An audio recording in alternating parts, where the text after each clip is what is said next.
All right, this is a little bit more of a workshop class. So I wish I could put myself right in front of my camera so I'm really close to you guys. And I also wish that you were right in front of me because it's always easier to teach humans that are right there instead of teaching to your camera, because I'm just gonna put out what I know and what I think will be helpful for you in this journey. But we're gonna talk you through flying pigeon. We did that arm balance in one of our sequences. And I feel like some of you might benefit from just understanding the fundamentals of it in a better or a different way. So I'm going to go through just one side, but I'll speak you through some of the foundational alignment principles that you can think of while you're practicing this. So the hands are shoulder distance apart, fingers are spread out wide. You have to recruit into the fingertips, meaning you have to push down into the fingertips so you can really start to engage along the arm, the forearm. All of that works in conjunction with the other bigger muscles to help stabilize your joints, so your wrists, your elbows, and your shoulders. So keeping that in mind, you want to do a righty-tighty, lefty-loosey sensation in your hands. So you're pushing down, but you're also trying to twist open, like you're opening a mason jar. That's the foundation with your hands. The weight is coming down to the belly of your thumb knuckle. You never want to put the weight into the soft tissue of the outer part of the wrist.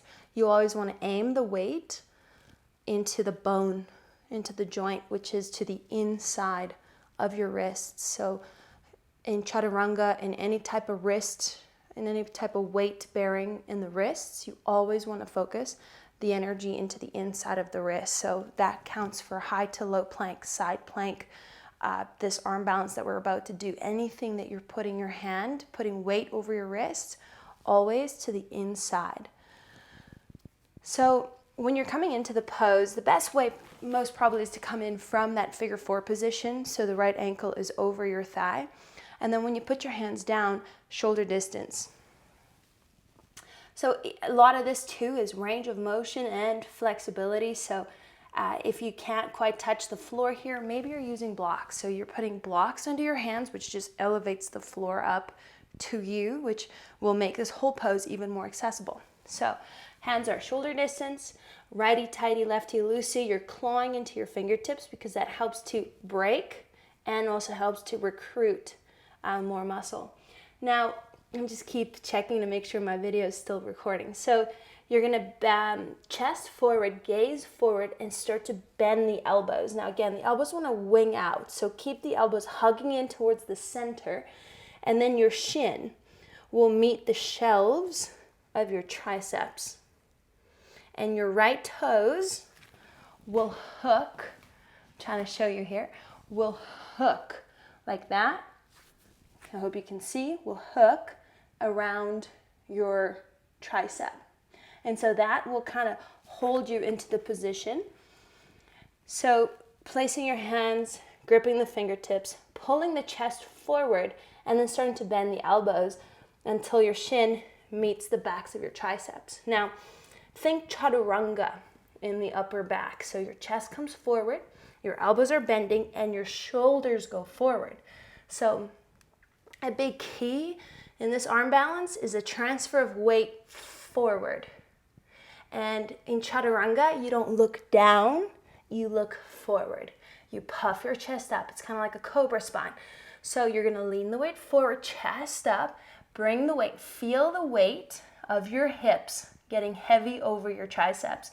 Look forward, grip into those fingertips, and then transfer so far forward until you can just pick up your left heel, your left foot. So now I'm out of breath. A big part of it is shifting your weight forward, bringing your shoulders forward.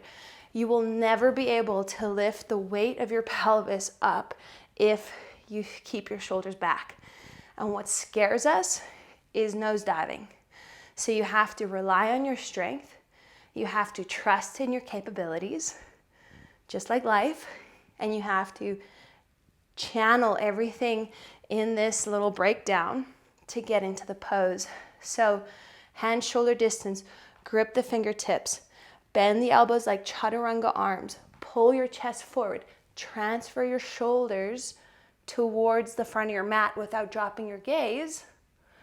Feel the weight being transferred over your hands and over your arms until you feel like you can nudge your foot that's on the floor off the mat, 1 inch, half an inch, just to play with that transfer of weight. And once you get that, guys, you will be able to do that arm balance anytime, every time. Because as much as it is strength, it's also mechanical. And it's just understanding your body in space and how you balance different parts of your body into a pose. I hope that was helpful. That was just me jumbling. It's the last little bit of my SD card is filling up, so I thought maybe I'll just quickly see if I can throw this one in there. That's your flying pigeon. Try it out. Let me know if this workshop was helpful, and I'll continue to post more workshops like this. Namaste.